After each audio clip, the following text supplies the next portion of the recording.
The sun had no mercy that afternoon. It blazed across the endless stretch of New Mexico desert, turning the sand into fire and the air into glass. A lone figure stumbled along a faint wagon trail, barefoot, bonnet torn, skirts caked in red dust. Her name was Clara Dawson, though even she had started to forget it after 2 days without water. Her tongue felt thick as leather. Her lips cracked and bled when she tried to wet them. She hadn't eaten since sunrise 2 days ago, when she'd slipped away from the wagon camp before her husband awoke. Every step she took now was a rebellion against the pain that man had left on her skin and in her bones. The bruises on her wrists had faded, but not the memory of his hand closing around her throat. Clara had no destination, only a direction. West, toward the promise of land, of freedom, of people who didn't know her name. The desert was cruel, but not as cruel as what she'd left behind. Her small bundle of belongings, an old shawl, a broken comb, and a rusted locket, had long since fallen from her grasp somewhere miles back. She didn't care. She only wanted water, shade, anything that might stop the pounding in her head. Every horizon looked the same. Shimmering waves of heat, empty mesas, and the ghostly mirages of salvation that vanished as soon as she blinked.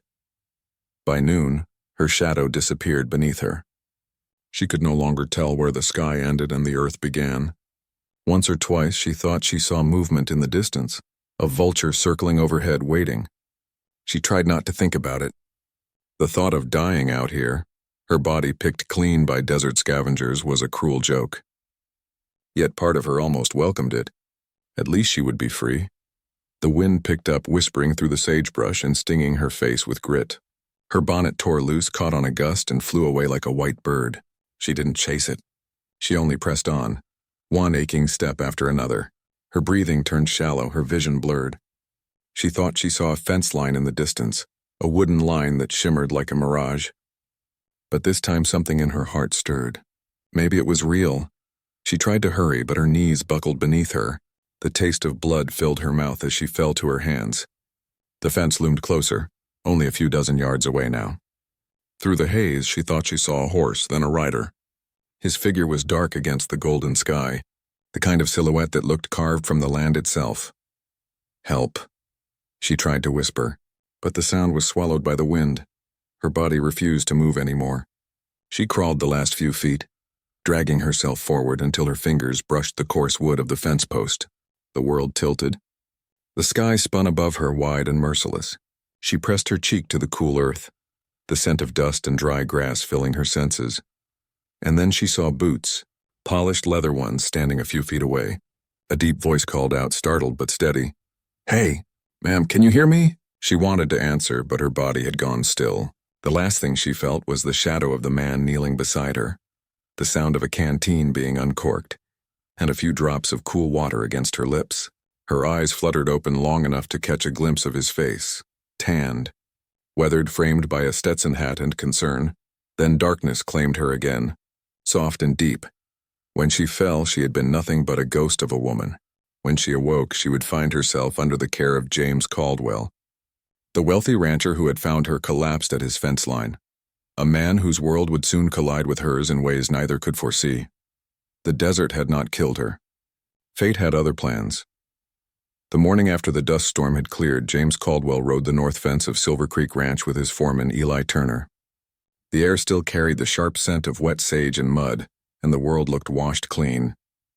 James had been repairing a broken section of fence when he spotted something that didn't belong, a splash of faded blue fabric against the red soil. At first, he thought it was just a bundle of old rags left behind by travelers, but as he drew closer, his horse snorted and stopped, uneasy. James dismounted, his boots sinking into the damp earth. What he found stopped him cold. It was a woman. She lay motionless at the base of the fence, face turned to the side, bonnet gone, hair tangled with dust and blood. Her lips were cracked, her dress torn nearly to ribbons by the desert wind. For a long moment, James didn't move. He'd seen death before. Ranching life made a man familiar with it. But there was something about the sight of her that twisted his gut. "Eli," he called over his shoulder. "Fetch my canteen." Eli rode up fast, eyes wide. "Lord Almighty," he muttered, passing the water down. James knelt beside her, cradling her head in one hand. "Easy now," he whispered, tipping a trickle of water against her lips. "Come on, sweetheart. Don't quit on me." Her throat moved weakly. She swallowed once, then again. And a hoarse sound came from her chest, a gasp, a cough, and the faintest whisper of a word. He couldn't make it out, but it was enough to tell him she was alive. "Help me get her on my horse," he said. "We're taking her home." Together they lifted her carefully, her limp form light as a child's. As James rode back toward the ranch house, he felt the slight weight of her shifting against him, her head resting just beneath his chin. He'd never felt such a fierce protective urge for someone he didn't even know. Silver Creek Ranch stretched wide and prosperous, with sprawling pastures, sturdy barns, and a white two-story house that stood like a sentinel against the plains. James had built most of it himself after inheriting the land from his father, a man known for his wealth but also for his cold heart. James had sworn he'd be different. When he rode into the yard, his housekeeper, Martha, came running from the porch. "Good heavens, Mr. Caldwell. What's happened?" "Found her out by the north line," James said as he dismounted, lifting the woman into his arms. "She's near starved and burned half to death. Get a room ready." Martha, a stout woman with the sharp eyes of someone who'd seen too much, hurried to obey. "I'll fetch cool water and linens. Lord, she's been through the devil's own land." James carried Clara, though he didn't yet know her name, into the guest room. He laid her gently on the bed, brushing a strand of hair from her cheek. Beneath the grime and bruises, she was young, maybe 27, with a delicate face and a stubborn chin that hinted at fire beneath the fear. He poured water into a basin, dipped a cloth, and wiped the dirt from her brow. As he worked, he noticed marks on her wrists, dark circular bruises that made his stomach tighten. Whoever she was, someone had hurt her badly. Eli appeared at the door. "You figure she's a runaway?" he asked quietly. "Could be trouble, boss." James didn't look up. "Don't matter who she is. She's under my roof now. Trouble can wait." That night, James sat by her bedside long after Martha had gone to bed. A kerosene lamp flickered beside him, casting soft light over her pale face. Occasionally, she stirred and muttered things he couldn't understand. Fragments of names, pleas, maybe prayers. He should have felt wary. He didn't know her story. For all he knew, she could bring a world of danger to his door. But when she reached out unconsciously in her sleep, her fingers brushing his wrist, something in him changed. He'd been alone for a long time, ever since losing his wife years ago. But as he watched this broken stranger breathe, he felt the quiet stirrings of something he hadn't felt in years. Hope. And without realizing it, that night marked the beginning of everything that would follow. Danger, defiance, love, and redemption born from dust. When Clara Dawson woke, she didn't recognize the ceiling above her. It was whitewashed wood, not the smoke-stained beams of her old cabin. The air smelled faintly of soap, coffee, and hay. Her throat burned and her body felt heavy, sore, and foreign. Panic bloomed in her chest before her mind even caught up. She sat up too fast. Pain shot through her ribs and her vision swam. The room spun, blurring into a haze of soft lamplight and lace curtains. A pitcher of water sat beside the bed, and the sight of it sent a wild thirst surging through her. She drank straight from the spout until her body remembered what relief felt like. The door creaked open. A tall man stood in the frame, hat in hand. Broad-shouldered, sun-browned, and quiet. His shirt was rolled at the sleeves, his forearms marked with the dust of work. His eyes, blue-gray like a storm over the plains, watched her carefully. "You're awake," he said in a low voice that somehow sounded more kind than cautious. "That's good. You've been out near 2 days." She stiffened, clutching the blanket to her chest. "Where am I?" "Silver Creek Ranch," he said simply. "I found you out by the fence line. You nearly died out there." Clara's heart pounded. Her mind raced for details. What had she said while fevered? Had she told him her name? Her past? She searched her hands. Her wedding ring was still there, glinting dully in the morning light. She wanted to rip it off, but the finger was too swollen. "I didn't ask for your help," she said hoarsely. He didn't flinch. "No, ma'am. You didn't have to. The desert's no place to leave a body, dead or alive." He stepped closer to the nightstand, setting down a bowl of broth and a plate of bread. "Martha made this for you. You need food in you before you try standing." Her stomach twisted between hunger and pride. "I can't pay you," she said, voice trembling. "Not for this. Not for anything. I didn't ask for payment. His tone was steady, but his eyes softened. Eat. We'll sort the rest out later. When he turned to leave, she blurted out, Don't come closer. He paused, one hand on the doorframe, and nodded slowly. All right. The door closed behind him, and Clara finally let herself breathe. She ate the soup, though her hands shook the entire time. Every creak of the floorboards made her jump. The last man who'd brought her food had done so with cruelty in his eyes. Outside the window, she heard the rhythm of ranch life, the thud of hooves, the whistle of a ranch hand, the clang of tools. Normal sounds, safe sounds, but safety was a luxury she didn't believe in anymore. Later that afternoon, Martha, the ranch's housekeeper, came in with clean clothes and a gentle smile. Don't worry yourself, dear. You're among good folk here. Mr. Caldwell wouldn't hurt a fly. Clara said nothing, but she studied the older woman's face for any hint of deceit. There was none. Just kindness and the faintest flicker of curiosity. By evening, Clara managed to stand. Her legs trembled, but she forced herself to the window. The ranch stretched wide and golden under the setting sun. Fenced pastures, grazing horses, barns painted red as blood. And down by the corral, that same man, James Caldwell, was working, his shirt off, muscles taut as he hauled a post into place. He moved with quiet power, not arrogance. Something inside her shifted, uneasy. She didn't want to feel curiosity. She didn't want to trust anyone. When he returned at dusk to check on her, she avoided his gaze. You can call me Mary, she said finally. He studied her for a moment, then nodded. Mary it is, but he knew she was lying. He could hear it in her voice. And when he closed the door that night, he found himself wondering what kind of pain could drive a woman to walk 2 days through the desert and still be afraid of kindness. By the end of the week, Mary had become a quiet rhythm in the life of Silver Creek Ranch. She rose early, kept mostly to herself, and worked with the determination of someone who needed purpose more than comfort. Martha took to her immediately, teaching her how to bake, how to wash linens in the creek, and how to stitch torn shirts for the ranch hands. James Caldwell watched from a respectful distance. He wasn't a man to pry, but he couldn't deny his curiosity. The more he saw her, the more questions filled his mind. She moved with grace, spoke with an accent that didn't fit the frontier, and every now and then, when she thought no one was watching, he caught the shadow of fear in her eyes, like she expected someone to burst through the door and drag her away. On the 7th morning, Clara, still calling herself Mary, walked down to the barn to fetch water. The world was quiet except for the low hum of cicadas and the distant cry of a hawk. She was beginning to believe she might finally be safe here. Then she heard it. Hoofbeats. Not the steady, familiar rhythm of ranch work, but fast, urgent. She froze, her breath catching. 2 riders thundered past the ridge to the south, their silhouettes sharp against the morning sun.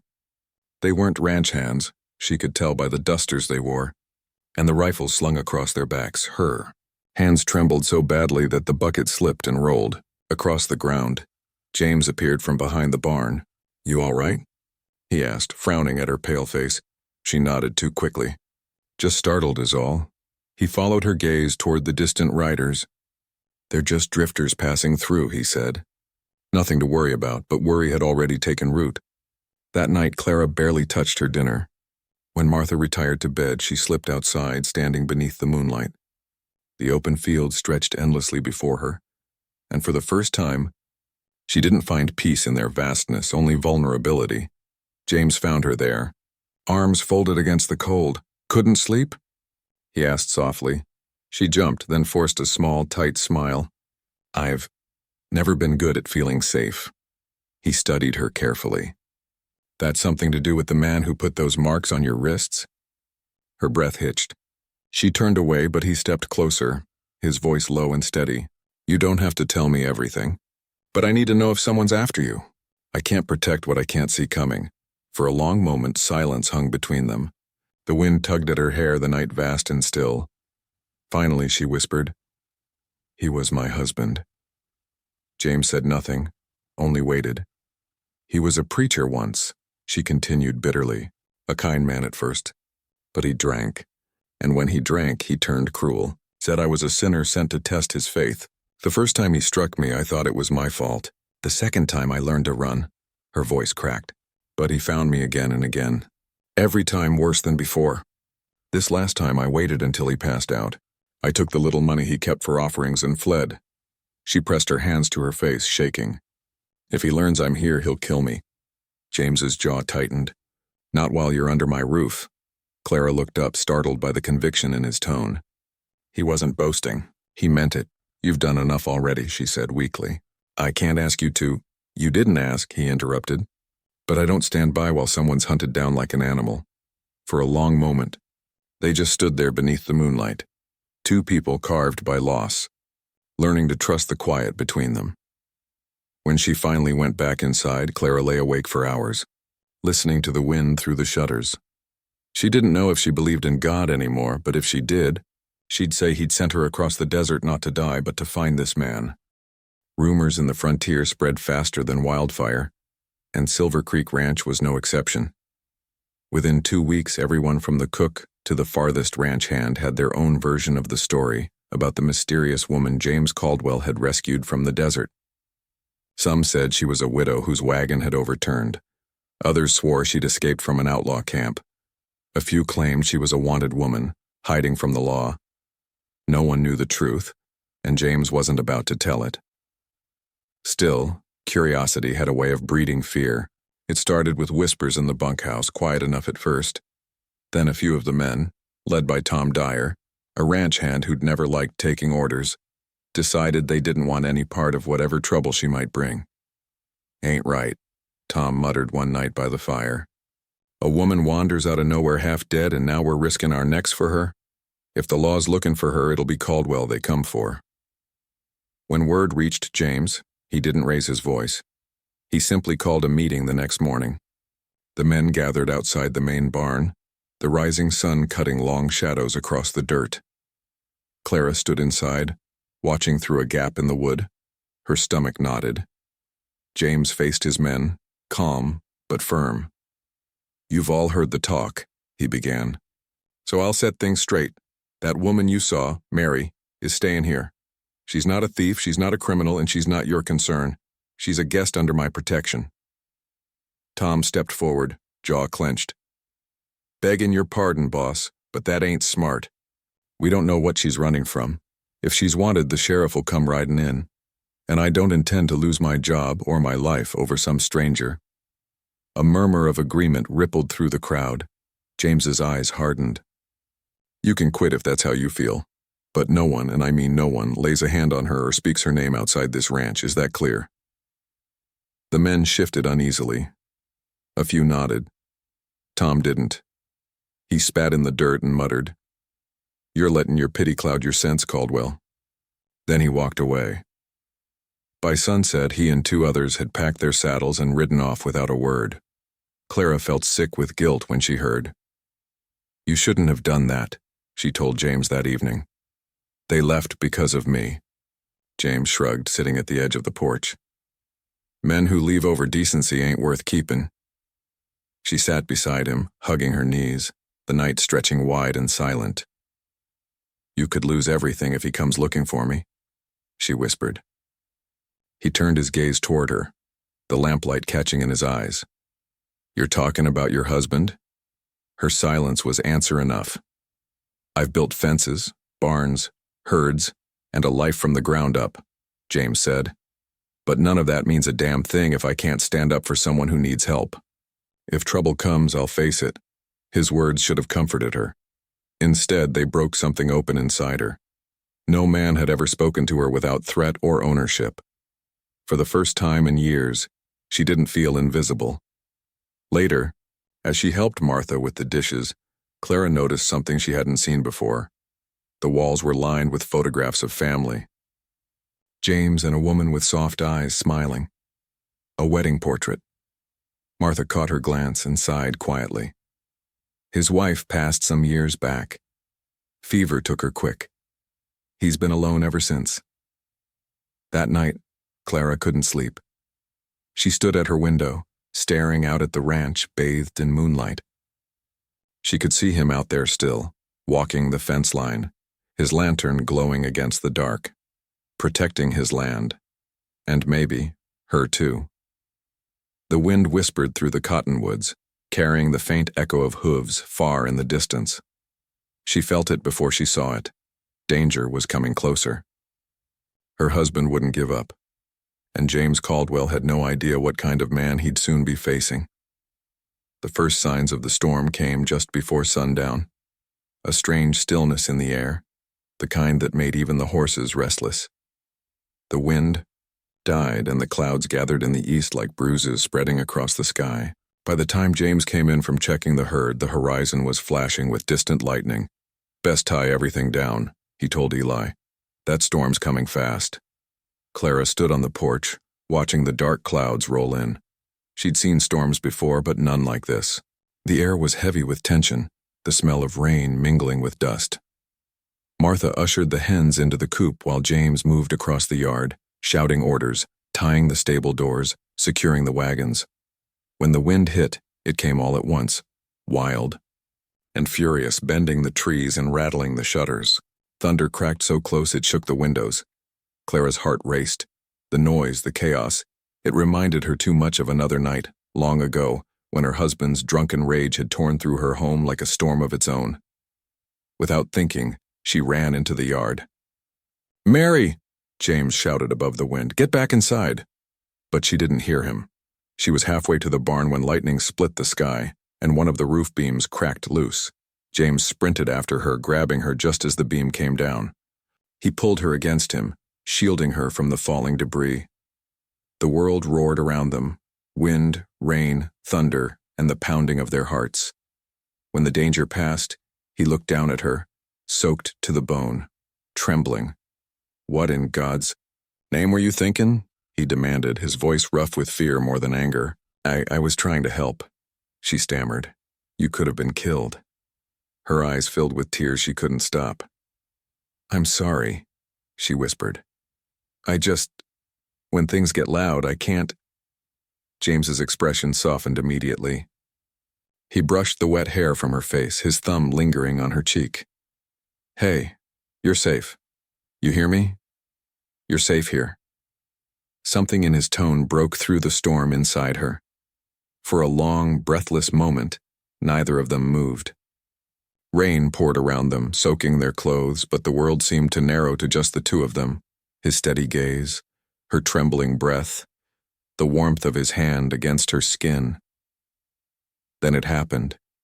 He bent his head and kissed her. It wasn't a kiss born of passion or impulse. It was slow, uncertain, full of questions neither dared to ask aloud. She didn't pull away. For once she didn't feel fear at a man's touch. She felt strength, safety, something she hadn't known in years. When they finally parted, her breath came uneven. "You shouldn't have done that," she whispered, though her voice betrayed her heart. "I know," he murmured, eyes dark with feeling. "But I wanted to." Lightning flashed again, illuminating their faces, his lined with restraint, hers with confusion and longing. The thunder that followed felt distant, like the world giving them space to breathe. He guided her back toward the house, his hand gentle on the small of her back. Inside, Martha fussed and scolded, wrapping Clara in blankets and setting her by the fire. James disappeared for a while, returning only after the storm had passed and the night settled into silence. He stood at the door, water dripping from his hat, eyes locked on the flames. "You've got a good heart," he said quietly. "But next time the wind howls, you stay inside. Promise me." She nodded, unable to speak. When he left, Clara pressed her fingers to her lips, still feeling the ghost of his touch. The firelight danced across her face, warming her from the outside in. But it was the warmth in her chest that frightened her most, because for the first time in her life, she didn't just want safety. She wanted him. And in that flickering light, she realized something dangerous. James Caldwell wasn't just the man who had saved her life. He was becoming the man who could change it. 3 days after the storm, the sky was clear again, the land washed clean and glistening under a crisp blue morning. Silver Creek Ranch was quiet except for the sound of hammering. James and Eli repairing the barn roof that the storm had half torn away. Life seemed to be finding its balance again, but peace on the frontier rarely lasted long. By midday, a trail of dust appeared on the horizon, 3 riders approaching from the east.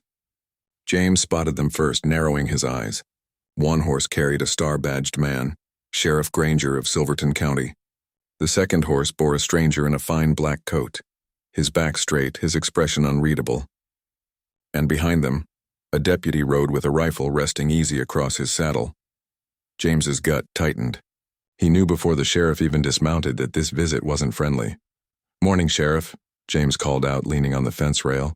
"What brings you this far from town?" Sheriff Granger tipped his hat. "Got some questions for you, Jim.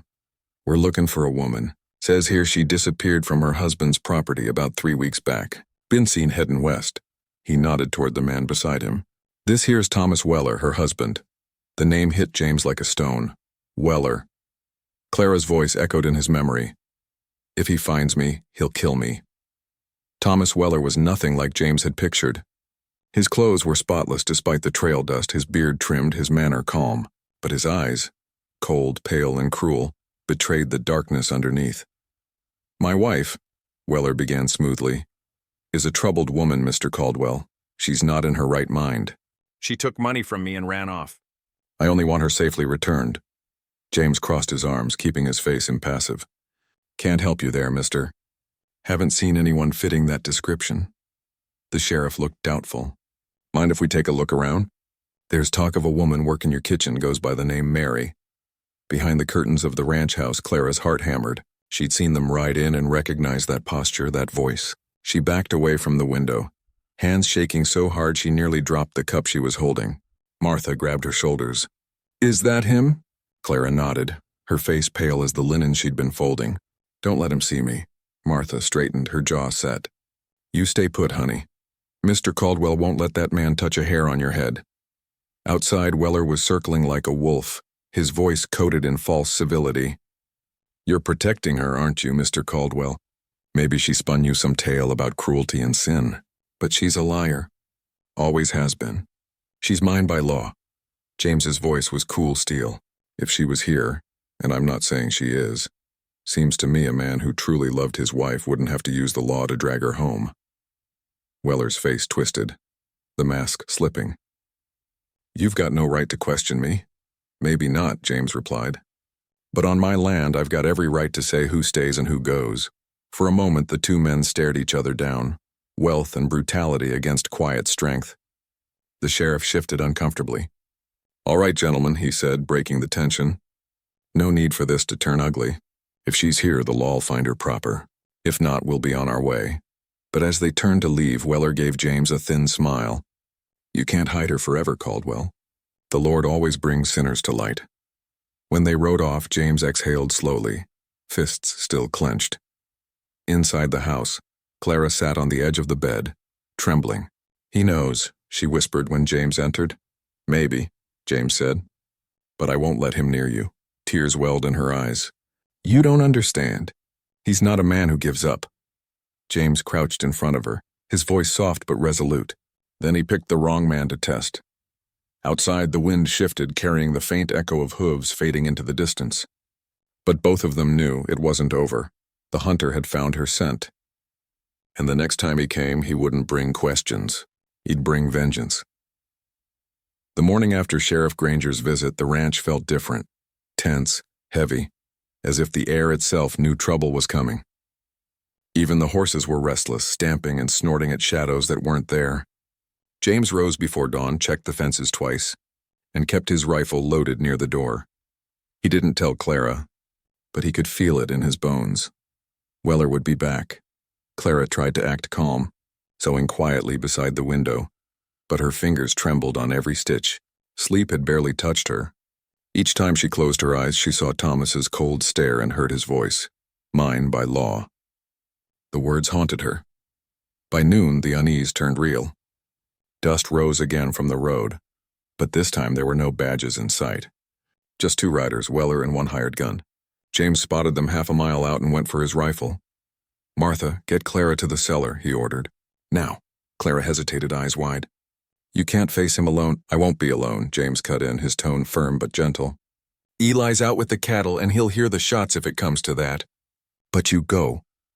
Martha pulled Clara by the arm and the two women hurried down into the root cellar beneath the kitchen. The air was cool and smelled of earth, potatoes, and fear. Clara crouched low, clutching her skirt, straining to hear the voices above. Outside, Weller dismounted slowly, dust swirling around his boots. His hired gun stayed a few paces behind, hand resting easy on his holster. "Mr. Caldwell," Weller began, tipping his hat just enough to mock politeness. "I came back for what's mine." James stood on the porch, rifle balanced across his arms. "You're trespassing." "I'm reclaiming my wife." James didn't flinch. "I told you yesterday she's not here." Weller's lip curled. "You think I'm a fool? My men tracked her prints to this land. She was seen fetching water at your well." His eyes darkened. "You're harboring a runaway wife. That's theft in the eyes of the law." James's voice turned cold. "You don't know the first thing about law, Weller. You broke it every day you laid hands on her." For a heartbeat, silence. Then the hired gun moved, just a twitch, but James raised the rifle before he could draw. "Don't," James warned. "You'll regret it." The tension thickened, sweat glinting on foreheads despite the breeze. Weller's expression hardened into something uglier than rage. A man stripped of power and dignity, desperate to get it back. He took one step closer, voice dropping low. "I gave her a home, food, fine clothes. And she ran off to play poor woman on your dirt farm? You think that's love, Caldwell? She's using you." "Maybe," James said quietly. "But she's free to choose who she is now." That single word, free, set Weller off. He lunged forward, yanking a pistol from under his coat. But James was faster. The rifle cracked once, echoing across the hills. The hired gun's horse reared, bolting into the distance. Weller dropped his weapon, clutching his bleeding shoulder and falling to his knees. James strode down the steps, rifle still steady. "Next time," he said, voice like iron, "I won't aim to warn." Clara, hearing the gunfire, burst from the cellar before Martha could stop her. She ran toward the porch, eyes wide with horror. Weller looked up at her, his face pale, twisted, almost pitiful. "Clara," he rasped, "you'd choose him over your husband?" Clara's voice trembled but didn't break. "I'd choose anyone over a man who treats me like property." Weller's breath hitched, half from pain, half from fury. "You'll hang for this," he spat, glaring at James. "Both of you." James didn't answer. He motioned to the trail. "Get off my land." Weller staggered to his horse, blood dripping from his sleeve, and climbed up with effort. His eyes met Clara's one last time, cold, promising retribution. Then he rode off, leaving a trail of dust and hatred behind. James lowered the rifle, exhaling slowly. His hands shook slightly, not from fear but from what he knew this meant. He turned to Clara. "He's not done," she whispered. James nodded grimly. "No, but next time he comes, we'll be ready." The wind rustled through the pines, and in that quiet moment both of them understood. Love had bound them, but danger had made them a team. The West didn't forgive weakness, and neither could they. For a week, Silver Creek Ranch lived under the weight of fear. Every sunset brought unease. Every creak of the windmill or flicker of lantern light made Clara flinch. James tried to go about his chores as usual, but the watchful way his eyes swept the hills told her the truth. He was waiting for Weller's return, and Weller did not disappoint. It happened on a moonless night. The cattle were restless, the wind dry and sharp. Martha had long gone to bed, and Clara was reading by lamplight when James stepped in from his patrol, the smell of dust and gun oil clinging to him. "Everything looks clear," he murmured, setting his rifle down. "You should get some rest." Clara smiled faintly, though her hands trembled as she closed the book. "Rest isn't so easy when I keep seeing him in the dark." James touched her hand, his thumb brushing her wrist. "He won't touch you again. I swear it." But as he said it, a flicker of orange lit the horizon outside the window. Clara gasped. "James, the barn!" He turned, heart dropping. The barn was ablaze. Flames clawing at the night sky, sparks leaping like devils in the wind. "Stay inside," he barked, already snatching up his rifle. "James, no. Do as I say." He burst through the door, sprinting toward the inferno. The air was thick with smoke, the smell of burning hay and oil. Horses screamed from inside their stalls, panicked and trapped. James ripped open the doors, coughing hard, his shirt catching sparks as he drove the terrified animals out into the night. Martha stumbled from her cabin, shouting for water. Clara ignored James's warning, rushing out barefoot, skirts flying. Together she and Martha formed a line from the well, passing buckets that seemed laughably small against the hungry blaze. Then, gunfire. The crack of a rifle echoed from the ridge above. James ducked instinctively as a bullet split the air near his head. He turned, eyes narrowing through the smoke. A silhouette stood on the hilltop, backlit by firelight. Weller. Clara froze where she stood, the bucket falling from her hands. James shouted over the roar of the flames, "Get down!" But before she could move, another shot rang out, this one striking the porch post inches from her shoulder. Splinters flew. Clara fell to her knees. James fired back once, twice, each shot deliberate, controlled. Weller ducked behind a boulder. The fire raged louder, embers floating high into the black sky. One of the smaller sheds caught next and the wind shifted, blowing smoke toward the house. "Clara!" Martha screamed. "We've got to go!" But Clara wasn't listening. Her gaze was locked on the ridge. She saw Weller reload, his arm trembling, blood still bandaged from the last encounter. His face twisted with hatred and something darker. Possession. James ran forward, taking cover behind a water trough, his rifle braced. "Come on, you bastard," he muttered under his breath. The third shot from the ridge came wide, and James answered it with one of his own. This time Weller dropped. For a long moment nothing moved but the fire. Then through the haze James saw him crawling, still alive, dragging himself toward his horse. James hesitated. He could finish it now. One clean shot and the nightmare would end.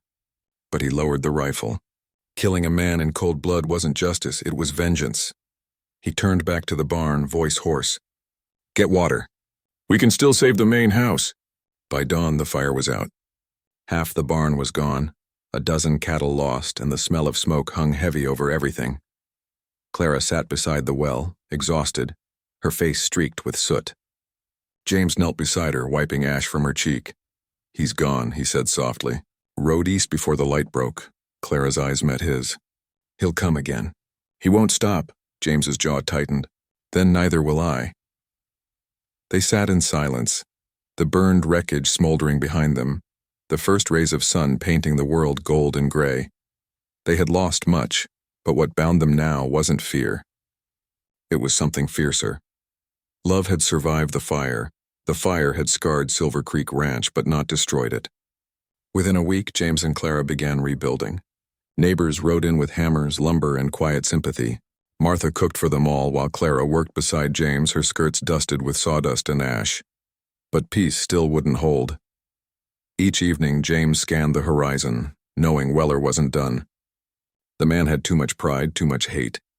He wouldn't let a woman he once owned live free, and he certainly wouldn't forgive the man who'd defied him. Then, one evening, as the sun dipped behind the canyon, a rider appeared again. Alone this time. Clara was the first to see him, standing on the porch with a washcloth in her hands. The rider was slumped low in his saddle, moving slow, injured or exhausted. Her heart thudded. "James," she whispered, "it's him." James stepped out, rifle in hand, eyes narrowing. Weller rode closer, stopping 20 yards from the porch. His horse snorted and pawed the dirt, uneasy. Weller's left arm hung limp in a sling. His face was drawn, pale, his once fine coat torn, but his eyes still burned with that same feverish anger. "I didn't come to kill you," he rasped, his voice hoarse from dust and hate. "Not today." James didn't lower the rifle. "Then why ride out here?" "To see her." His gaze flicked toward Clara. "My wife." Clara straightened, trembling but unyielding. "I'm not your wife anymore, Thomas. You broke that vow when you raised your hand to me." He laughed bitterly. "You think running off makes you free? You think this ranch hand can make you whole?" His words dripped venom. "You're mine. In the eyes of God and man." James's voice turned hard. "God doesn't claim a man who beats a woman half to death. You best turn around and keep riding." But Weller just smiled, a thin, cruel smile. "You gonna shoot me, Caldwell? In front of her?" Silence stretched.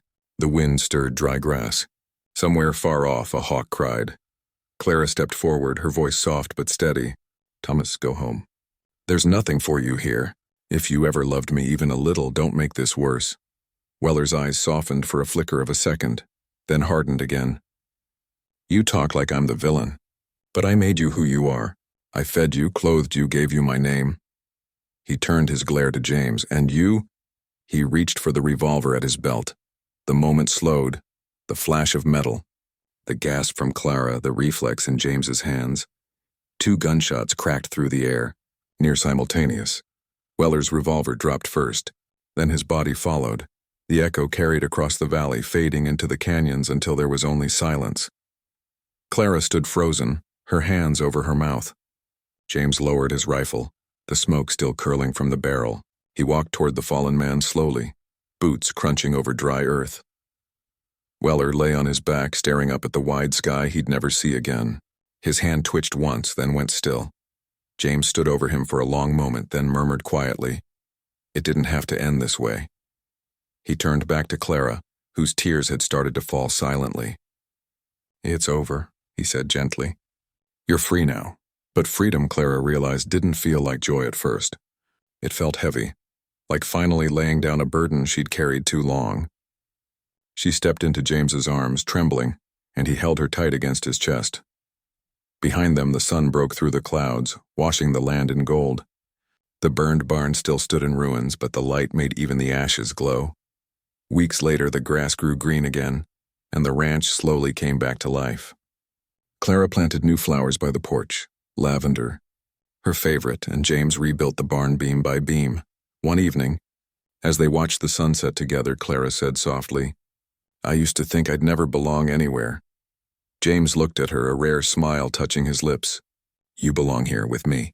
You always have." She took his hand, fingers intertwining with his, strong, steady, and warm. Silver Creek Ranch had been scarred, but so had they. Yet from the ashes, something stronger had risen, trust, courage, and a love no fire or bullet could destroy. And as the stars came out one by one over the endless western sky, Clara finally whispered the words she'd been afraid to say, "I'm home."